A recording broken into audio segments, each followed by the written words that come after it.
মালদ্বীপের শ্রমবাজার উন্মুক্তের বিষয়ে নজর দিতে অন্তর্বর্তীকালীন সরকারের প্রধান উপদেষ্টা ডক্টর মোহাম্মদ ইউনূসের প্রতি আহ্বান জানিয়েছেন দেশটিতে বসবাসরত প্রবাসী বাংলাদেশিরা।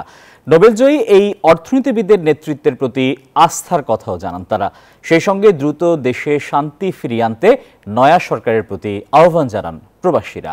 মালদ্বীপ থেকে ইমরান তালুকদারের তথ্যচিত্রে প্রতিবেদন।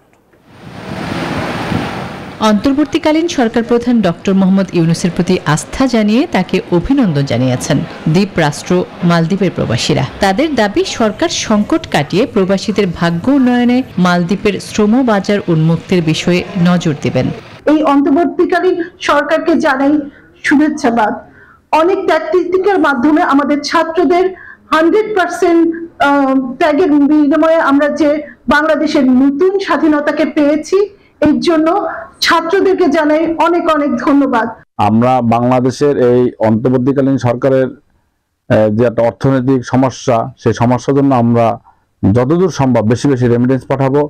এছাড়া বিমানবন্দরে হয়রানি বন্ধের দাবি জানান রেমিটেন্স যোদ্ধারা।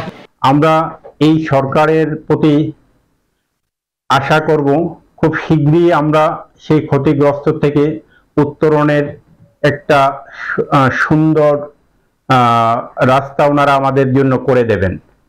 সাথে সাথে আমি আশা ব্যক্ত করছি এই সরকার ভবিষ্যতে আমাদের জন্য একটা সুখী সুন্দর সমৃদ্ধ বাংলাদেশ উপহার দেবেন। 100% কপার কন্ডেন্সারে তৈরি ভিশন ফ্রিজ, তাই গুণে মানে অটুট থাকে বছরের পর বছর। আমি প্রথমেই ধন্যবাদ জানাচ্ছি তারা দেশের এই ক্রান্তিকালে ওনারা বাংলাদেশের দায়িত্ব নিয়েছেন, এবং এই দায়িত্ব নেওয়ার ফলে আমাদের যে রাজনৈতিক অস্থিরতা ছিল, আমরা মনে করছি যে ভবিষ্যতে এই অন্তর্বর্তীকালীন সরকারের মাধ্যমে দেশ উন্নয়নের দিকে এগিয়ে যাবে।